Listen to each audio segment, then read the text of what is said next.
Selanjutnya, Pusat Pelaporan dan Analisis Data Keuangan atau PPATK memberikan klarifikasi ke Majelis Ulama Indonesia terkait terblokirnya rekening Ketua Bidang Dakwah dan Ukhuwah MUI Khalil Nafis.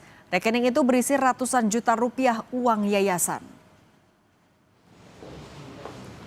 Deputi Pelaporan dan Pengawasan Kepatuhan PPATK, Fitriadi, menyambangi kantor pusat MUI di Menteng, Jakarta Pusat untuk memenuhi panggilan klarifikasi atas terblokirnya rekening Yayasan Ketua MUI Bidang Dakwah dan Ukhuwah Khalil Nafis.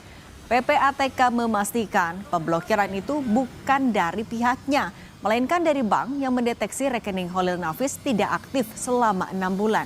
Kini dipastikan pihak bank sudah membuka blokir rekening Ketua MUI Bidang Dakwah dan Ukhuwah Khalil Nafis.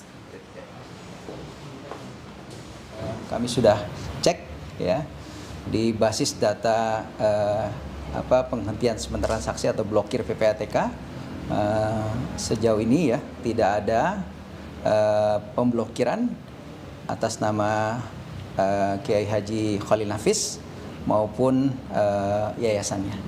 Ada rekening yang terkait dengan Kiai Khalil Nafis ya. Kemungkinan memang tidak aktif dalam 6 bulan, tapi itu tidak dalam data yang disampaikan ke PPATK oleh perbankan. Tak hanya Ketua MUI yang rekeningnya diblokir, tokoh agama Dasaat Latif asal Makassar, Sulawesi Selatan juga membagikan pengalamannya melalui akun media sosial soal rekeningnya yang diblokir. Padahal rekening itu merupakan tabungan untuk membiayai pembangunan masjid.